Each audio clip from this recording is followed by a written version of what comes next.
Hello everyone, my name is Ashton Gleckman. Thank you so much for joining me in this video. We're going to be taking a look at the brand new sample library from Performance Samples, Caspian.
So there's the track. Let's just go ahead and dive in and take a look at the library itself, and then we'll sort of explore how I used it contextually.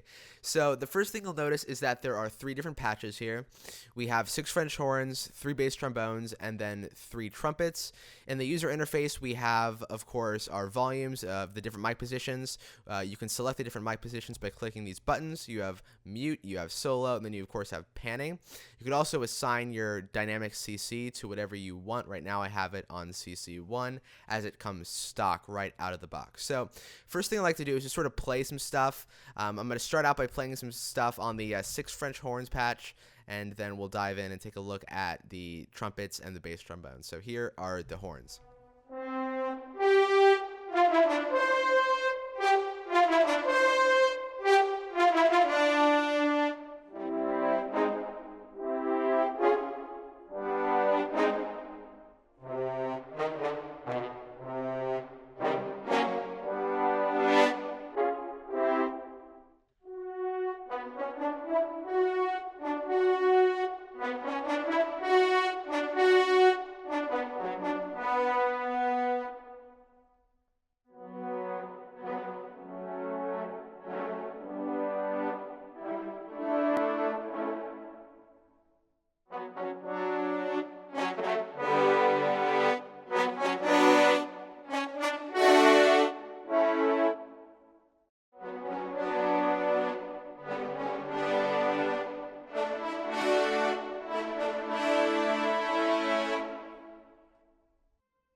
Alrighty, so there's just a little bit of the library, and as you can see, the fantastic thing about it is 2 things. Its simplicity and its playability.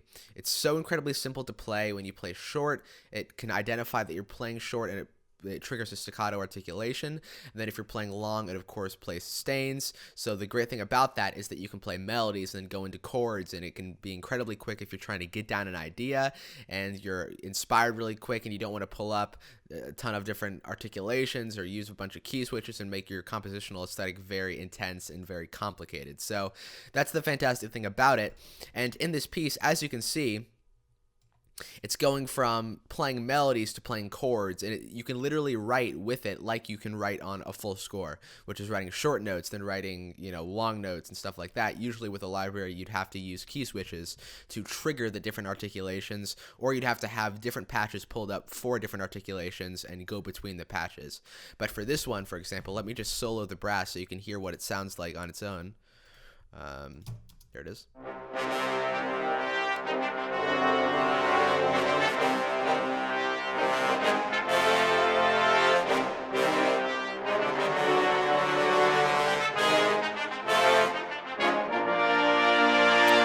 So it's an incredibly helpful tool, especially if you're trying to write very, moving lines like this that aren't just a bunch of big block chords, but you have those little short notes,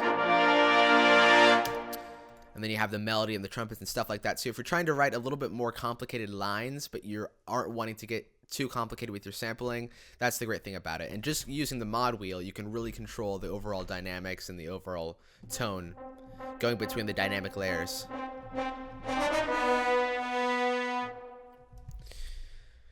So that's what we have going on there. And you can see as we go into this next section, my whole goal was to try to show how soft and quiet it could get, because seeing from the first section how it just really comes in forte and it's very, very loud and in your face, I wanted to see what I can do when it gets a little bit more quieter. So that's what I tried to do here. Let me just solo these guys.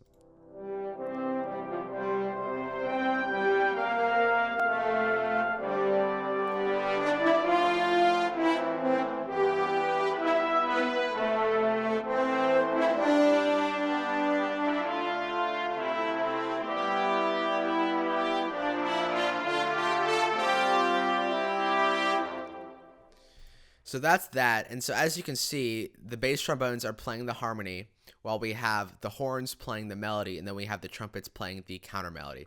And actually what I did to write this piece of music is I just went through, I wrote all of the brass parts, and then I wrote all of the other parts as sort of a background for the brass. So I wanted the brass to be the main figurehead of the whole entire piece. So that's sort of how I actually wrote it, and how I used the brass contextually. So as you can see, that bass trombone with the chords, that sets the stage for the harmony and the whole entire piece.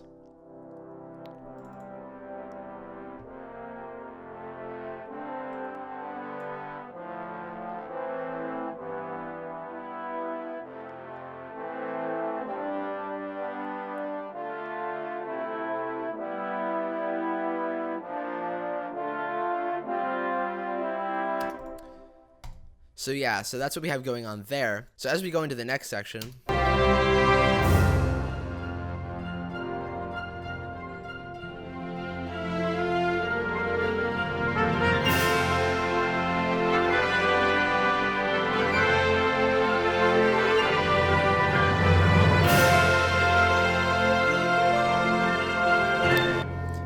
I wanted to show here the dynamic range with the VST and how it can go from being very, very soft to being very, very loud. So throughout this whole entire little section, it of course is building in intensity and building in its dramaticism. So you can see here,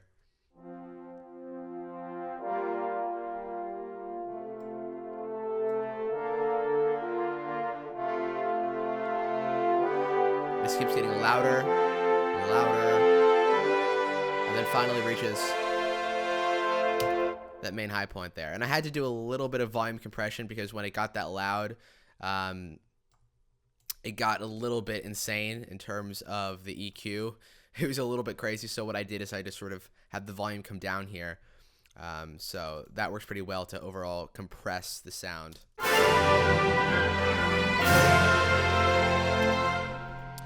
So let's take a look at what our other brass instruments are doing here, because they're really just supporting the horns. We have our bass trombones playing this bass note. This is what one would call a pedal note.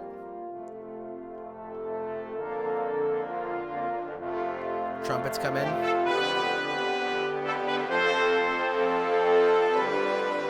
And at the same time, we have more trumpets coming in with the chords.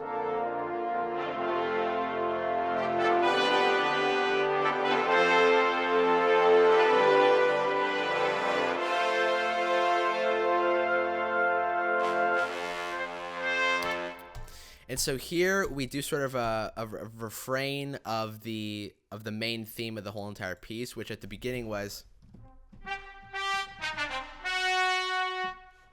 you know, and so now we're doing it in F, but we're doing it major.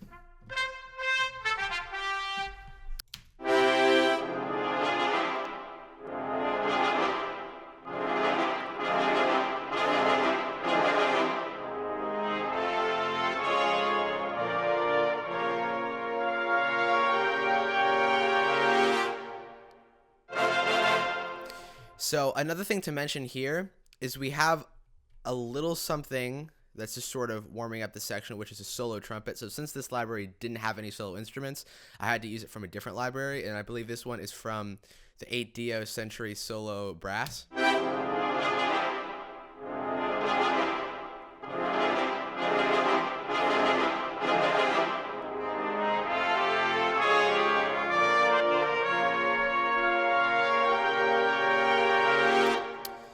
So that's all we have going on there. And then we have sort of on the beat, hard staccato trumpets that I got from Berlin Brass. Right on those.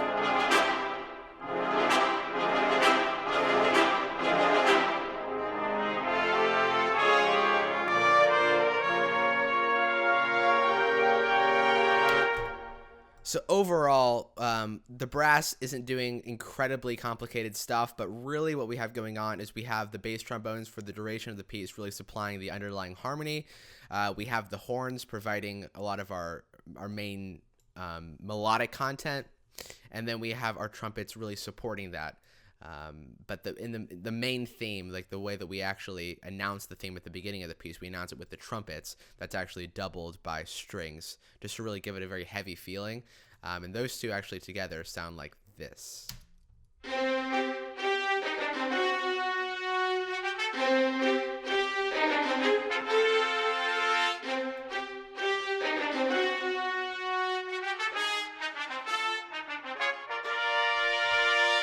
So let's talk a little bit about what else we have going on. So at the beginning of the piece, we have a lot of movement and we have a lot of momentum that leads our way into the piece. So the first thing that we have is this very sort of moving, propelling woodwind section that's sort of based off of Danny Elfman-esque stuff, which sounds like this.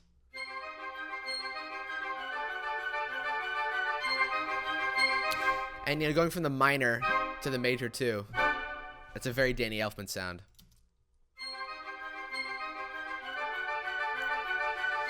And the way that I really give the strings a punch is using portato, and this is the portato from Metropolis Arc 1.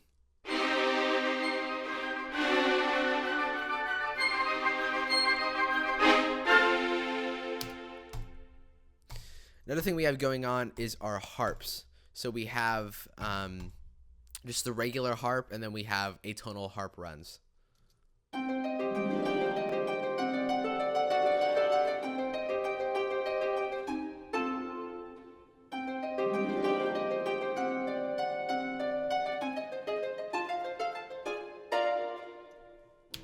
So again, just helping to add a little bit of movement.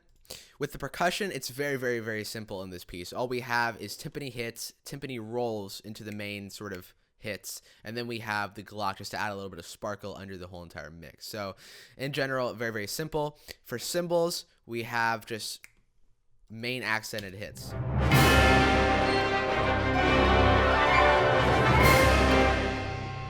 So fairly simple in that regard. And then throughout the whole entire piece, just to add a little bit of fluttery high ends, I added some piccolos. So you could definitely tell over here as well.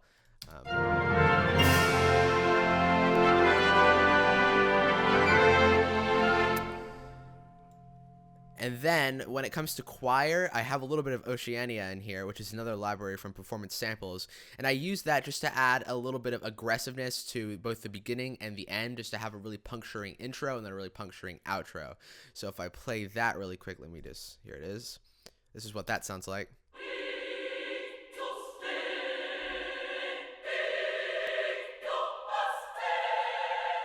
Again, simple and playable. That's the great thing about it. This is just one patch, but it's so incredibly flexible in terms of what you can do with that one single patch. So that's what we have going on there. When it comes to this section, we have a little bit more choirs going on from Metropolis Arc 2, which is sort of a very soft, beautiful, fluttery library full of really nice sort of low dynamic stuff. So this is what that sounds like. Where are you? Here it is.